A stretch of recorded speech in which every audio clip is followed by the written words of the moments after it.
আরে কি ব্যাপার পাপাইদা, বৃষ্টির মধ্যে ভিজে ভিজে বিরিয়ানির হাঁড়ি নিয়ে বসে আছো যে? কি করবো ভাই, এখন তো মানুষ সব বড় দোকানেই যায়। আমাদের ছোট ছোট যারা আমরা ব্যবসা করছি, একটু স্ট্রাগল করে, একটু খাটনি করে, আমাদের পাশে দাঁড়ানোর লোক কমই আছে। ঠিক আছে, এই তুমি করো, তুমি আসো মাঝে মাঝে। আজকে কিন্তু পাপাইদার সঙ্গে আমার পরিচয় এসছিলে। আজকে থেকে না, প্রায় 3 বছরের পরিচয়। হ্যাঁ, হ্যাঁ। প্রায় 1 বছর বাদে আসলাম।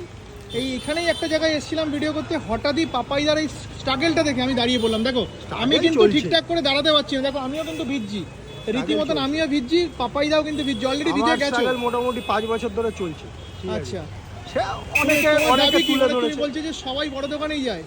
না না, ওটা বলবো না। কিছু কিছু লোক এসছে, কিছু কিছু লোক আবার ফোন করেছি যে আমারটা একটু করবে, বলছে পয়সা পরিষ্কার চেয়েছে। কথা, বলছে দেখো দাদা এত টাকা লাগবে। আমি বলছি ভাই আমি তো এত দিতে পারবো না, একটু কম সম না। না দাদা কম সম কিছু করা যাবে না, এখন তো আমাদের যাই হোক, এটাই দিন। এইসব কথা না বলাই ভালো। ঠিক আছে, আমরা যাই হোক, বিরিয়ানি খাবো, তাতে আমার কোনো এনজয় করবো। আক্ষেপ নেই। দেখাও পাপাইদা।